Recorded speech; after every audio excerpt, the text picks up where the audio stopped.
എല്ലാവർക്കും അറിയാവുന്ന പോലെ കേരള PSCയുടെ പുതിയ നോട്ടിഫിക്കേഷൻ വന്നിട്ടുണ്ട്.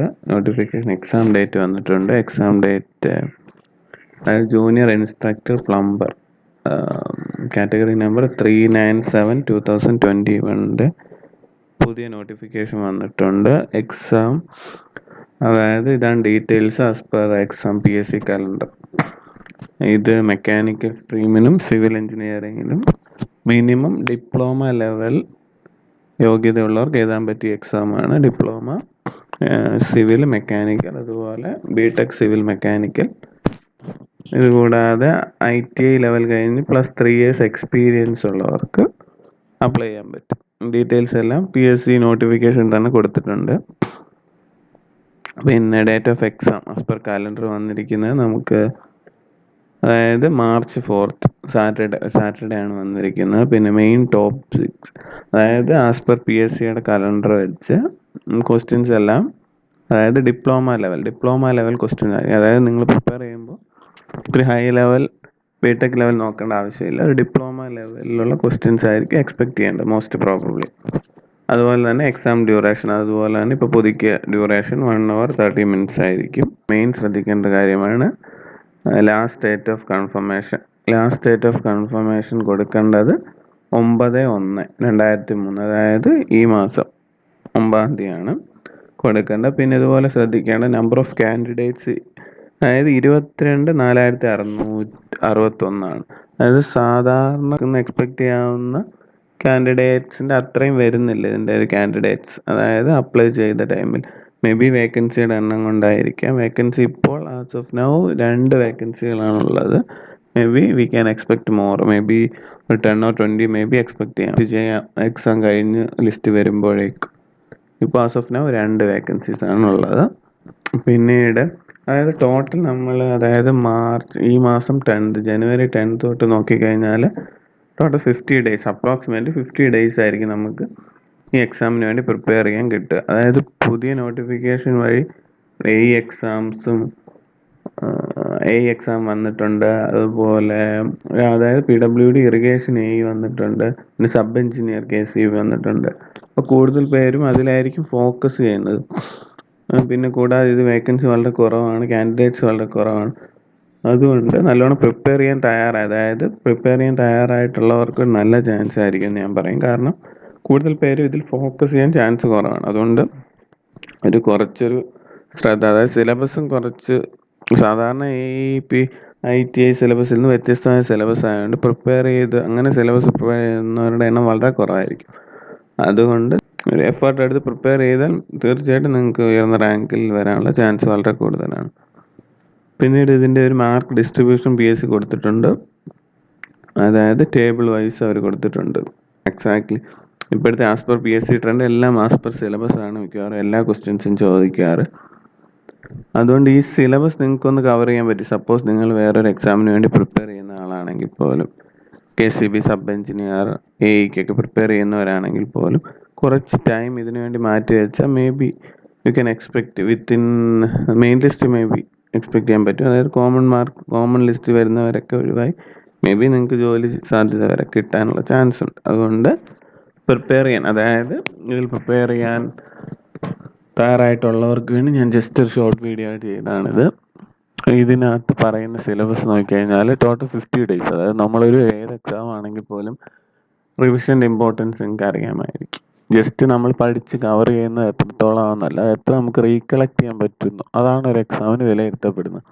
അതുകൊണ്ട് തന്നെ 50 days ടോട്ടൽ അലോക്കേറ്റ് ചെയ്താൽ പോലും 10 days നിങ്ങൾ റിവിഷനും ക്വസ്റ്റ്യൻസ് കവർ ചെയ്യാൻ വേണ്ടി മാറ്റി വെക്കണം.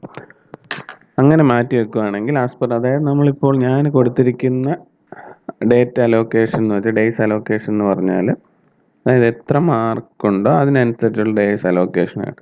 സപ്പോസ് നിങ്ങൾക്ക് ഏതെങ്കിലും അറിയാവുന്ന ടോപ്പിക്കുകൾ കൂടുതലുണ്ടെങ്കിലോ അറിയാത്ത ടോപ്പിക്കുകളുണ്ടെങ്കിലോ നിങ്ങൾക്ക് ഇതിലൊരു ജസ്റ്റ് റീഅറേഞ്ച്മെൻറ്റ് നടത്തി നിങ്ങൾ സ്വന്തമായിട്ടുള്ള ഡേയ്സ് അലോക്കേഷൻ ഉണ്ടാക്കുന്നതാണ്. ഓക്കെ, അങ്ങനെ നോക്കുമ്പോൾ ഫസ്റ്റ് കൊടുത്തിരിക്കുന്നത് സേഫ്റ്റി.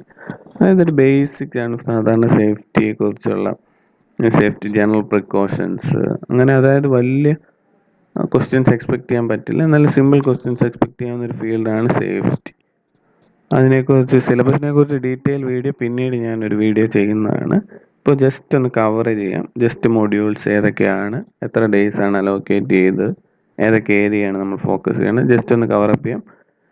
നിങ്ങൾ ഈ എക്സാമിന് ഫോളോ ചെയ്യുന്നവരാണ് ഈ ചാനൽ സബ്സ്ക്രൈബ് ചെയ്താൽ പിന്നീട് വരുന്ന വീഡിയോയിൽ ഇതിൻ്റെ ഫോളോ അപ്പ് കാണാവുന്നതാണ് തീർച്ചയായും. നെക്സ്റ്റ് ഉള്ളതെന്ന് പറഞ്ഞാൽ carry out cutting of pipe off different ആയ, അതായത് പൈപ്പ് കട്ടിങ്ങിനെ കുറിച്ചുള്ളതാണ്. പൈപ്പുകൾ അത് പ്യുവർലി പ്ലംബിങ്, അതായത് ജോബ് ഫോക്കസ്ഡ് ആയിട്ടുള്ളതാണ്. ഗ്യാസ് വെൽഡിങ്, പൈപ്പ് ജോയിനിങ്, ഇതിനെക്കുറിച്ചും തീർച്ചയായിട്ടും ഒരു വീഡിയോ ചെയ്യാൻ പോകുന്നുണ്ട്.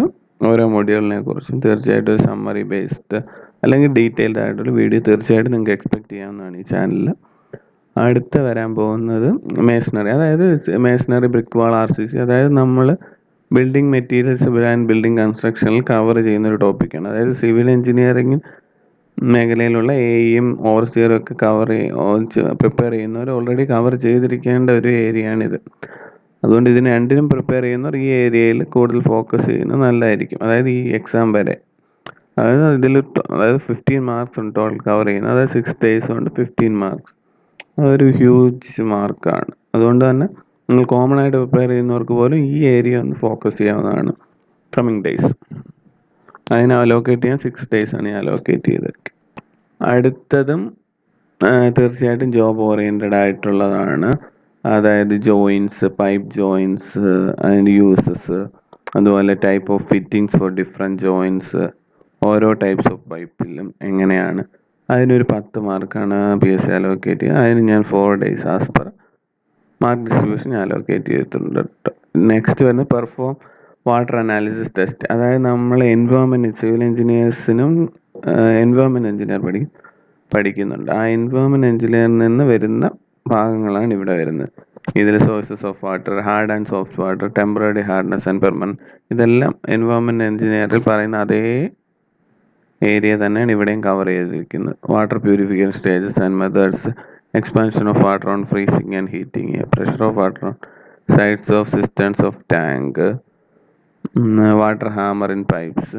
ഇതിൽ ഭൂരിഭാഗം, അതായത് ഫുൾ 100% ഞാൻ പറയുന്നില്ല, എങ്കിൽ പോലും ഓൾമോസ്റ്റ് 80% ഇത് നമ്മൾ എൻവയോൺമെൻറ്റിൽ കവർ ചെയ്യുന്നതാണ് സിവിൽ പഠിക്കുന്നത്. അതായത് അതാണ് ഞാൻ പറയുന്നത്, 2 എക്സാമിനും നോക്കുന്നത്. അതായത് AEO, ഓവർസിയറോ ITI ലെവലിലുള്ള സിവിൽ എക്സാം നോക്കുന്നവർക്കും ഇത് നോക്കാവുന്നതാണെന്നാണ് ഞാൻ പറയുന്നത്. Next, install and maintain different electrical pumps, അതുപോലെ plumbers materials, water supply system, small town, types of pump, suction head. ഇതും നമ്മൾ FM-ലും എൻവയോൺമെൻറ്റിലും ഹൈഡ്രോളജിയിലും ഒക്കെ പഠിക്കുന്ന ഒരു ഏരിയയാണ്. ഇതിനും 10 മാർക്സ് അവർ കൊടുത്തിട്ടുണ്ട്. ഇതിന് ഞാൻ 4 days ആണ് അലോക്കേറ്റ് ചെയ്തിരിക്കുന്നത്. നെക്സ്റ്റ്, കൺസ്ട്രക്ട് ഇൻസ്പെക്ഷൻ ചേംബർ, മാൻ ഹോള്, ഗട്ടർ, സെപ്റ്റിക്. ഇതും നമ്മൾ എൻവയോൺമെൻറ്റിൽ കവർ ചെയ്യുന്ന ഒരു ഏരിയയാണ്. Almost layout of drainage system, inspection chamber, septic tank, ഇതെല്ലാം ഡീറ്റെയിൽ ആയിട്ട് എൻവയോൺമെൻറ്റ് കവർ ചെയ്യുന്നതാണ്. അതുകൊണ്ട് അതിനും 10 മാർക്കാണ് കൊടുത്തിരിക്കുന്നത്. അതായത് ചുരുക്കി പറഞ്ഞാൽ നമ്മളൊരു എൻവയോൺമെൻറ്റ് FM പഠിച്ചവർക്ക് ഇത് വളരെ പെട്ടെന്ന് കവർ ചെയ്യാൻ പറ്റുന്ന സിലബസ് ആയിരിക്കും. നിങ്ങളൊരു ചെറിയൊരു എഫേർട്ട് എടുത്താൽ, അതായത് ഇത് ഓൾറെഡി നിങ്ങൾ കവർ ചെയ്തിട്ടുള്ളവരാണെങ്കിൽ ഇത് 4 days നിങ്ങൾ അലോക്കേറ്റ് ചെയ്യേണ്ട കാര്യമില്ല. ഓൺലി 2 days 1 day നിങ്ങൾക്കൊന്ന് ജസ്റ്റ് ഒന്ന് കവർ ചെയ്യാൻ മാത്രം, ജസ്റ്റ് റിവൈസ് ചെയ്യാനോ, ജസ്റ്റ് ഷോർട്ട് നോട്ട് പ്രിപ്പയർ ചെയ്യാനോ, അങ്ങനെ ഇതിൽ നിങ്ങൾക്ക് ഡിഡക്റ്റ് ചെയ്യാം. അതായത് നിങ്ങളുടെ സ്വന്തമായിട്ടൊരു ഡേയ്സ് അലോക്കേഷൻ നിങ്ങൾ ഫസ്റ്റ് ചെയ്യണം. ഈ എക്സാമിന് സീരിയസ് ആയിട്ട് പ്രിപ്പയർ ചെയ്യാൻ തുടങ്ങുന്നവർ ഫസ്റ്റ് ചെയ്യേണ്ട സ്റ്റെപ്പ് ഇതായിരിക്കും. Next, performance removal of leakage and pipe line. ഇതുപോലെ leaks in pipe and noises in plumbing, methods of dismantling, renewal of valves and pipe, installation of water meters. ഈ ടോപ്പിക്കൊക്കെ, അതായത് ഈ KWA എക്സാം, ഈ അടുത്ത് നടന്ന എക്സാമിന് പ്രിപ്പയർ ചെയ്തവർക്ക് കണ്ടിട്ടുള്ള ടോപ്പിക്സ് ആയിരിക്കും ഇതെല്ലാം. ഇതിൽ ചില ഭൂരിഭാഗങ്ങൾ, അതായത് അതിന് പ്രിപ്പയർ ചെയ്തവർക്ക് ഇതിനൊരു ജസ്റ്റ് ഷോട്ട് നൽകാവുന്നതാണ്. ഷോട്ട്, അതായത് കൂടുതൽ ഭാഗങ്ങളും അതിനും ഇതിനും കോമൺ ഏരിയ വരുന്നുണ്ട്. അതുകൊണ്ടാണ് ഞാൻ പറയുന്നത് ഇതിന് 10 മാർക്സ് ആണ്, 4 days ആണ്. പിന്നീട് perform fitting and maintenance of fixture at different places. ഇതിലും layout of pipe system, 2 pipe system, method of testing leakage, different type of trap, ventilation, anti siphonage, fire hydrant and fitting. ഇതും almost environment ഏരിയയാണ്. KWAയിലും ഇത് പഠിച്ചിട്ടുള്ളവരായിരിക്കും മിക്കവാറും, KWA prepare ചെയ്തവർ. അതിന് 10 marks ആണ്, 4 days. Next carry out fitting and fixtures laying, installation of hot and cold water pipe line. ഇതും heat and temperature, method of transition, heat system of different thermal, domestic hot and cold water, repair of service main. ഇത് കൂടുതലും അതായത് നമ്മൾ കണ്ട് പരിചയമുള്ള area അല്ല.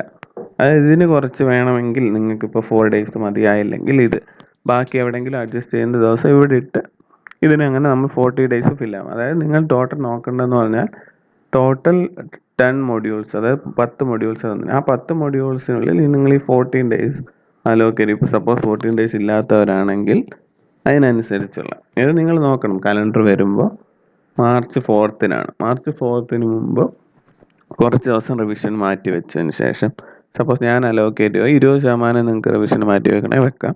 അപ്പോൾ നമുക്ക് ഈ റിവിഷൻ മിനിമം 20% വേണമെന്നാണ് ഞാൻ പറയുന്നത് എൻ്റെ അഭിപ്രായത്തിൽ. പിന്നീട് നിങ്ങൾക്ക് അഥവാ ഇച്ചിരി കട്ട് ഷോട്ട് ചെയ്യണമെന്നുണ്ടെങ്കിൽ ചെയ്യാം. അതും ചെറിയ കട്ട് ഷോട്ടേ ചെയ്യാവൂ. എന്ന് വെച്ചാൽ 10%, 5% ഒന്നും ആക്കി കളയരുത്. ഒരു 15, ഒരു 10, 15, 20 ഇടയ്ക്ക് വേണമെങ്കിൽ നിങ്ങൾക്ക് പ്ലേ ചെയ്യാം. അതായത് ടോട്ടൽ 40 days. നിങ്ങൾ ഫസ്റ്റ് ഏത് എക്സാം ആയാലും നിങ്ങൾക്ക് ഫസ്റ്റ് വേണ്ടതെന്ന് പറഞ്ഞാൽ പ്ലാനിങ് ആണ്.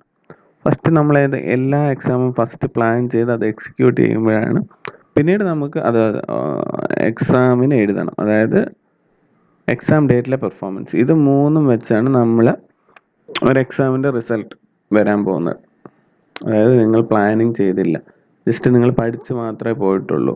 അങ്ങനെ പോകുമ്പോൾ നിങ്ങൾക്ക് പ്രശ്നം വരുന്നത് എവിടെ വെച്ച് എത്ര ഞാൻ പഠിച്ചു, ഇനി എത്ര എനിക്ക് കവർ ചെയ്യാൻ പറ്റും, ഇനി എനിക്ക് ഇത്രയും ഡേയ്സേ ഉള്ളൂ, ഇതിനുള്ളിൽ ഫുൾ സിലബസ് കവർ ചെയ്യാൻ പറ്റുമോ, അങ്ങനെ ഐഡിയ നിങ്ങൾക്ക് കിട്ടില്ല. നിങ്ങൾ കുറച്ച് എന്തൊക്കെയോ പഠിച്ചു, പക്ഷേ അത് എത്ര സിലബസിൻ്റെ എത്ര പെർസെൻറ്റേജ് കവർ ചെയ്തു, ഞാൻ ഇതൊക്കെ കവർ ചെയ്തില്ല. അതായത് നമ്മൾ എന്തൊക്കെ പഠിച്ചില്ല, നമ്മൾ എന്തൊക്കെ പഠിച്ചു എന്ന് നമുക്ക് എക്സാമിന് പോകുന്നതിന് മുമ്പ് കൃത്യമായ ബോധ്യം ഉണ്ടാകും. നിങ്ങൾ അതായത് ഈ എക്സാമിന് വേണ്ടി പ്രിപ്പയർ ചെയ്യുന്നവരാണെങ്കിൽ ഈ ചാനൽ സബ്സ്ക്രൈബ് ചെയ്ത് ഫോളോ ചെയ്താൽ നിങ്ങൾക്ക് ഇനി വരുന്ന ദിവസങ്ങളിൽ അതായത് ഈ ടോപ്പിക്സ് കവർ ചെയ്തുകൊണ്ട് ഞാൻ വീഡിയോസ് ചെയ്യാൻ ശ്രമിക്കാം. കൂടാതെ വേറെ സിലബസ് ഇച്ചിരി ഡീറ്റെയിൽ ആയിട്ട് നോക്കുകയും പിന്നീട് ഇതിന് വേണ്ട റെഫറൻസ് ബുക്കുകൾ തീർച്ചയായിട്ടും ഈ ചാനലിലൂടെ പരിചയപ്പെടുത്തുന്നതായിരിക്കും. Thank you.